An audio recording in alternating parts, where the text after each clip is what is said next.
The founder and director of the Pink Lotus Breast Cancer Center in Beverly Hills, Dr. Kristi Funk. And I'm so glad you're here to talk about this, because last month a study came out of Canada, right, which they were saying that it's not necessary to have a mammogram every year.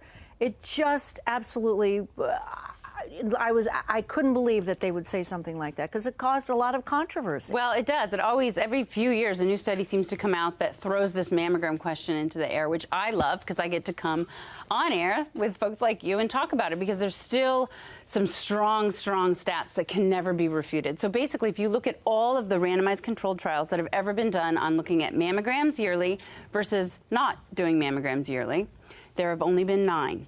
2 of them say mammograms do not reduce the death rate from breast cancer, including this one.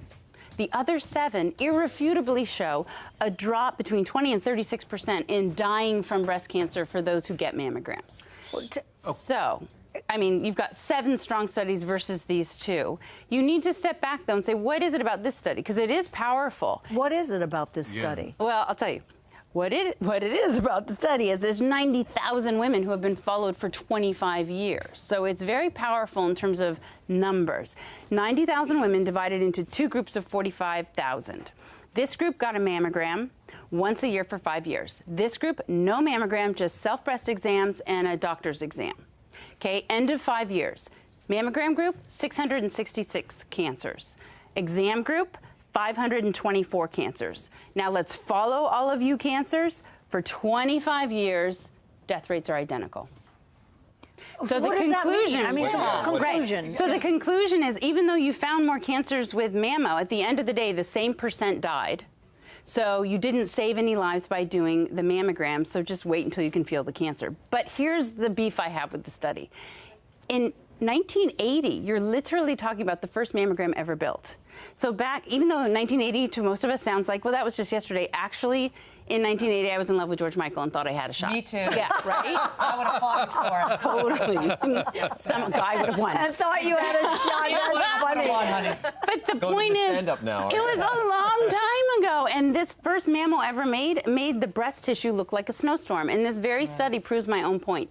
If you look at the nitty-gritty results, which, by the way, very few people that have talked have been given as much time as you're giving me now. So if people don't know this, you have to know this. 68.2% of the cancers in the mammo group were palpable. They measured 2 millimeters less than the ones that were felt in the exam group. Well, I can tell you, save your 25 years. 2 millimeters is not the difference between life and death. But look at the other group. No one has said this. First ever. Here's a world exclusive for Home and Family. The 32% of cancers found by mammo that were not palpable, a la 2014 mammograms that find these teeny tiny things, death rate dropped by 18% in that group. Well, why 25 years are people later. talking about that? That's not sensational. That's not going to get the headlines. It's incredibly irresponsible to put out a study like that and then make people think, oh, I don't need a mammogram. That's so irresponsible. Well, the entire country of Switzerland stopped doing mammograms.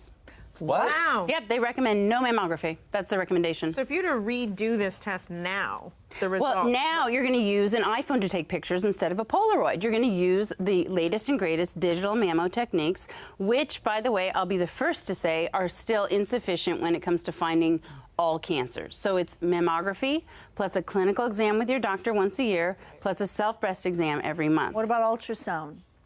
If you're dense-breasted, which means despite our best digital technology, your breast tissue still looks like a snowstorm and we're looking for a white snowball called cancer, you want to add either whole breast screening ultrasound or something Pink Lotus offers, which is a contrast-enhanced mammogram that subtracts out the density. Or if you're very high risk, besides the density, do an MRI. But the death rate for breast cancer has gone down over the last couple of years. Well, that's the brilliant point about this, how ridiculous the study is in Canada. So if you look at the death rates from breast cancer from 1990 to 2007, it has dropped 30% in America. 1990 is critical because what is that? That's 10 years after mammography started. We started finding these smaller, more curable cancers at the same time that treatments got better. So it goes hand in hand. But along the lines of the self-breast exam, I'd love to talk about the Get in Touch Foundation because this is a really amazing group.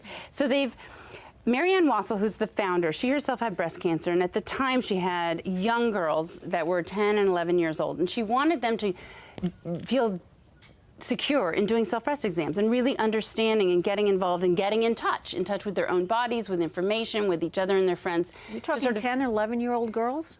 This is what this organization does. The Get in Touch Foundation, goes into all the schools. They're in 50 states and 26 countries. They teach 5th to 12th grade girls how to do a self-breast exam by using this innovative, kind of fun and not scary daisy wheel, which teaches them how to do one. That's very important. I wish I had that when I was in high school because I never knew how to give myself a breast exam until my gynecologist taught me how. This is not high school. We're talking grammar school. 5th to 12. Yeah.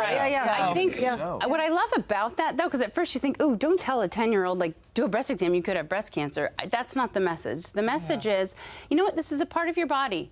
Touch it, feel it, learn what their lumps are, because as you get older, this is my own theory, they don't say this, but I think it's really important, because as you get older, you start to have other associations, like your breasts have cysts and lumps and pain, so you don't really want to touch them, it kind of wigs you out to do a self-breast exam, or you have other associations, be it breastfeeding or sexual things with your breasts, and it's like, you know what, I'm not doing self-breast exam. Honestly, if I ask my patients and they tell me the truth, I think maybe 5% of women do a monthly self-breast exam. Yeah, I still have trouble doing it. But if they taught us when we were young, we'd have different It'd just be part of your normal, it's like brushing your teeth. I didn't learn how to do it until I was, You didn't have a really on the show. mammogram until a couple months ago. Yeah, Well, I had a mammogram on the show. Oh, did you? And then on the show, actually, we posted to we have a website now, which I think they're going to post up, but it's a link to our video that we did here on Home and Family. Remember, we went through like a really detailed 5-minute how to do a self-breast exam. Yes. And by the way, I just want to take a moment to raise a flag in honor of you. You're being recognized by this foundation for the work that you do. So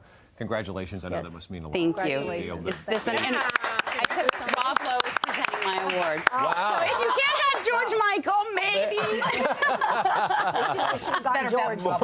More information on Dr. Funk Thank you. and her instructions on how to give yourself a breast exam. You can find that at easybreastexam.com.